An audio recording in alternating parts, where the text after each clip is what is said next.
My name is John Reese. I'm with Larimer County Search and Rescue, and this is going to be a video about how to set up your harness for an extended rappel and then how to actually utilize that technique while rappelling and then ascending. So in order for us to understand what extended rappel, what that technique is, we need to first understand what that term is. An extended rappel, what that really is talking about is simply the location of your rappel device, or in this instance, an ATC. So a traditional rappel technique is to simply clip your ATC directly to your belay loop, and then from there load your rope and rappel. An extended rappel is exactly what it sounds like. We're extending our ATC or your rappel device away from your harness. And in this case, we're using some 4-foot webbing. We extend it away from your harness, from your belay loop. Now, the reason why we're doing this, there are a couple. We're not going to get too far into it, but two really main important ones. It's a lot easier to control the rope when it's here in front of you versus having to twist it a little bit like you do when you're rappelling more traditionally. The second one, the one I think is the most important, is it declutters this area. I'll show you. So when we are rappelling, you have your rope loaded.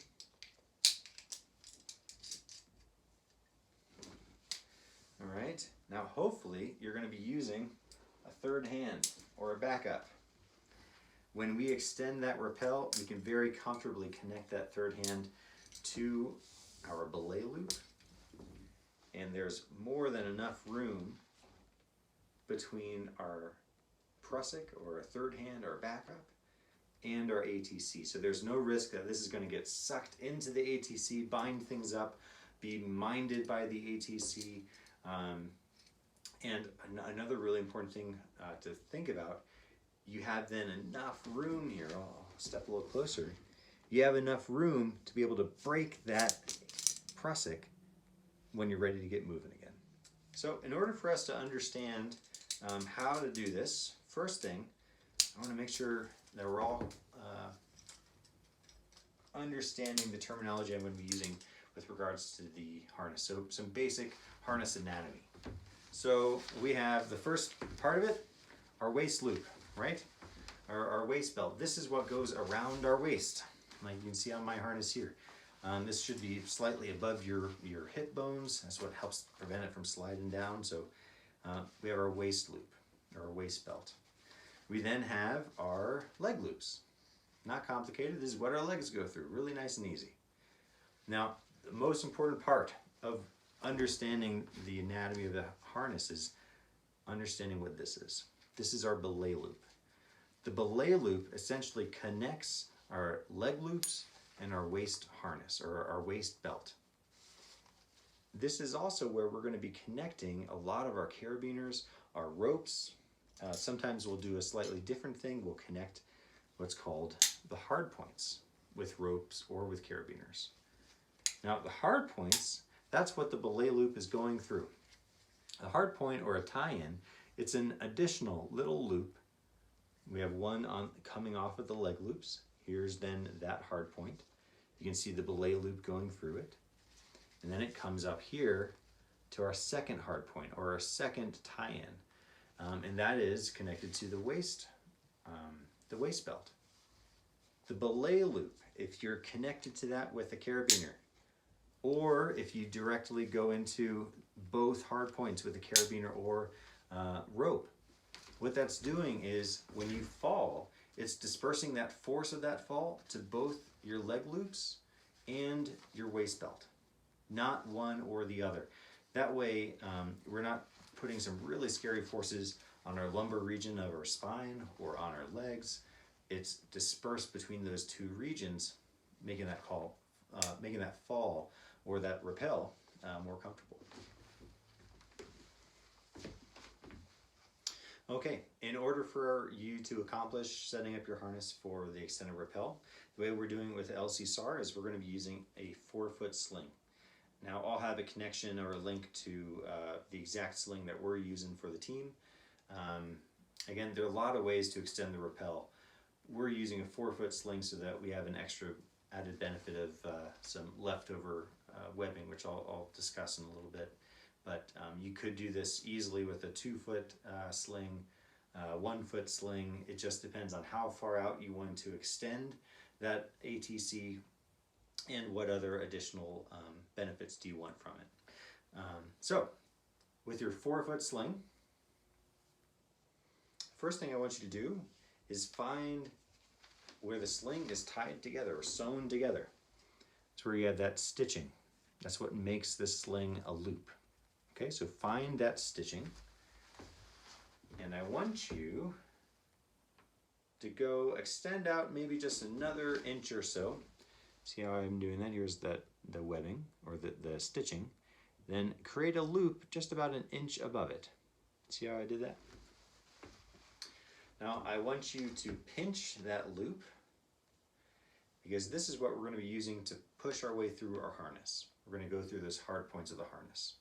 So the first thing you'll do is locate the lower hard point. This is your leg point hard point, and you're going to go through that towards yourself. Now what I like to do is pay attention to your belay loops. You're essentially tracing your belay loop, okay? So go in towards yourself, that bottom hard point, tracing that belay loop. Now you're going to come up. Now you have your second hard point. You're going to go up through that second hard point, still holding that loop. If it adjusted a little bit, it's okay. You can adjust it back.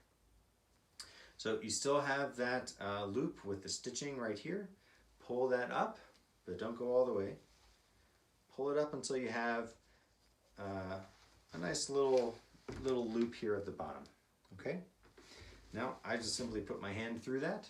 You're going to take that top point, which you haven't let go of yet, that stitching area, and you're now going to go through that loop. We're making a girth hitch. We're simply girth hitching the loop to our harness, okay, or the sling to our harness. Not complicated. All right, easy peasy. Now the next thing you do, take one of your spare carabiners, clip it to the end of the webbing. Because what we're going to be doing is finding the middle of the webbing.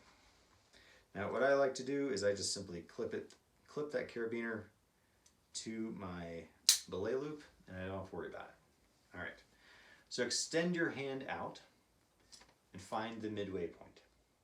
Now I'm going to unclip this carabiner to show you something. You don't need to do this.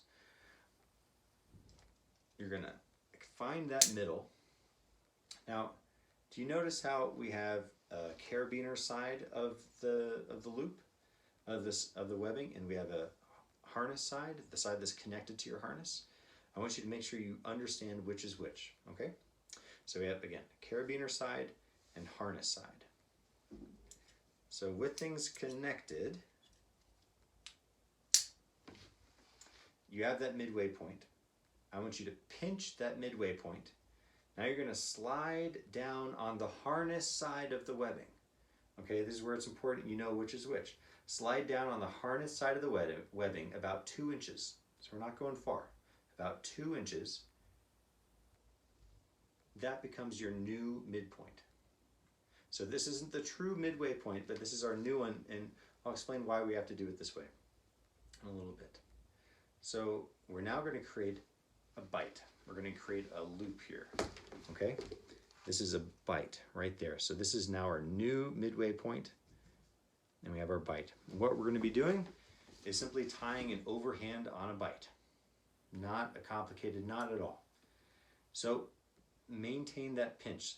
The real key to this is making sure that you keep your webbing as nice and neat and parallel as you possibly can. Like you don't want, it to be all twisted like this, okay?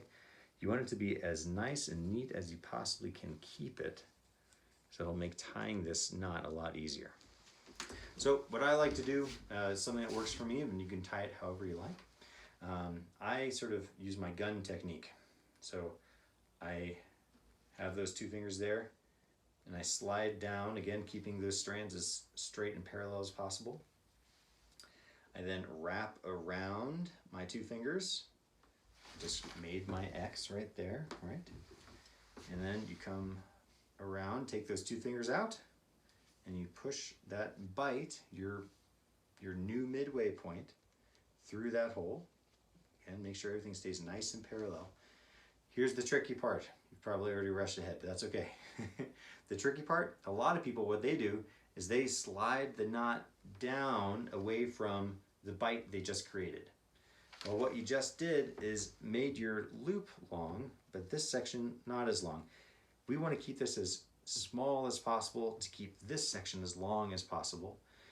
And this helps to control our carabiner a little bit more if this is a smaller loop, just big enough for the carabiner to fit in. So what I do to keep that as neat and nice as I possibly can, instead of pushing down away from my bite, I push up on the knot towards my bite.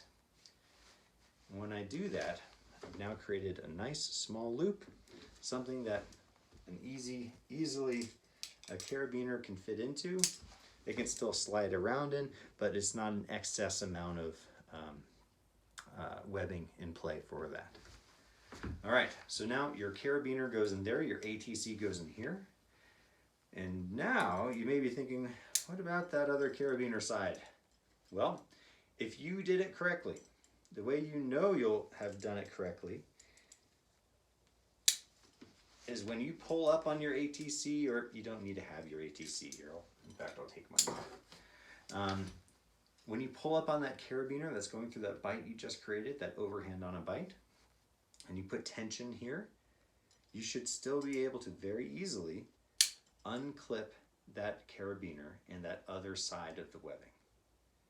So this is where the added benefit of using a 4-foot sling for this is we could be rappelling down. The taut strand, this is what's keeping me safe.